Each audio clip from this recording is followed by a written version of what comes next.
In this lesson, we're going to be talking about doing data validation under Linux.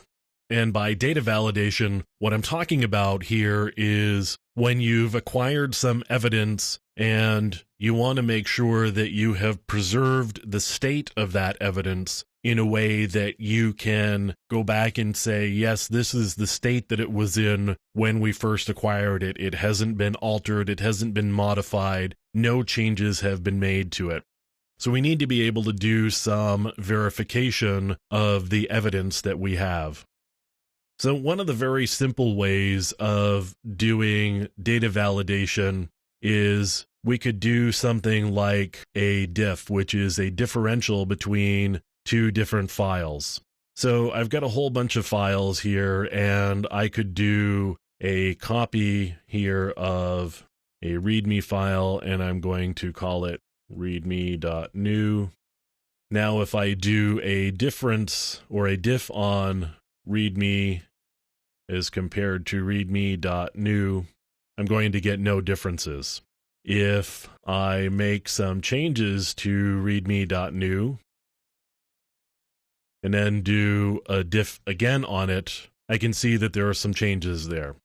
So this doesn't do anything other than just a very simple comparison of two different files.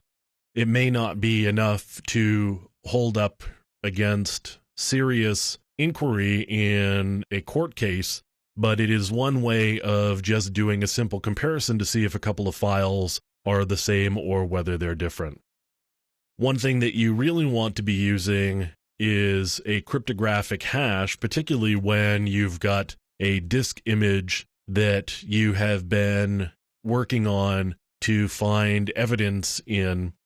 You want to be getting cryptographic hashes of the image so that you can say, this image hasn't changed since we acquired it. Here's the original cryptographic hash, and this is the cryptographic hash now. You can see that it's the same. So one of the ways of getting a cryptographic hash is a program called MD5Sum. And MD5Sum, not surprisingly, does an MD5 hash. And I can do an MD5Sum of the README file. And there's the cryptographic hash of that file. I can do a cryptographic hash of the readme.new file. And you'll see that there's a difference between those two cryptographic hashes. A cryptographic hash will generate a value that is the same length regardless of the length of the input. So you are always going to get the same length output from an MD5Sum no matter how big the input file happens to be. I could have a multi-gigabyte disk image and it's going to generate the same length hash as these short files. So same thing with SHA-1, which is a more advanced cryptographic algorithm. And you can see it generates a longer hash. And once again, I can do a cryptographic hash of this other file.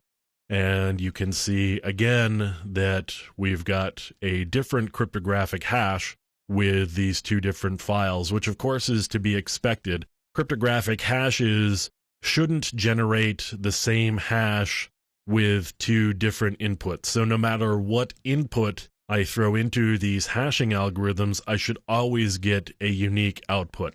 And the problem with MD5, which is generally okay for validation for these purposes, but the problem with MD5 is that we've run into the situation where we have things called collisions, where two different inputs end up generating the same output from the MD5Sum. And once you run into that case, from an encryption perspective, we end up with the potential of maybe breaking encryption. But since there's less of a chance of that happening, or there's a small chance of that happening, generally the MD5 is considered okay for validation of data. To be safe, though, using something like SHA-1 is a better tool to use. So SHA-1 is a better tool to use, or in this case, SHA-1 sum is the name of the actual tool or utility.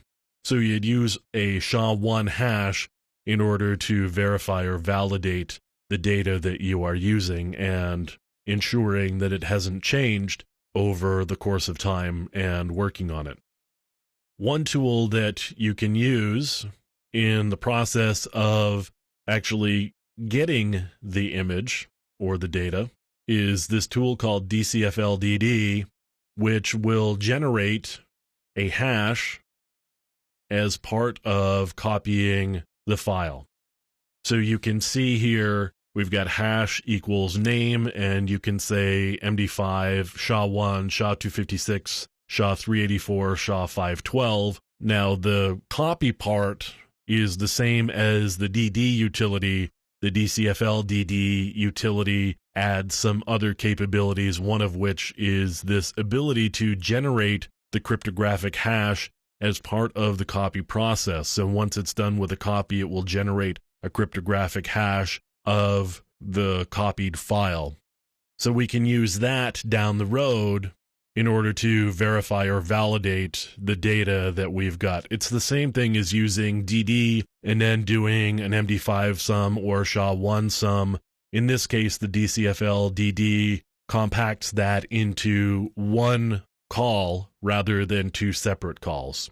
So it's the same thing as doing the two separate utilities. In this case, it's just running one utility in order to get the copy and the hash. But the hash would be completely the same no matter which way you ended up doing it. So that's a few different ways of doing data validation under Linux.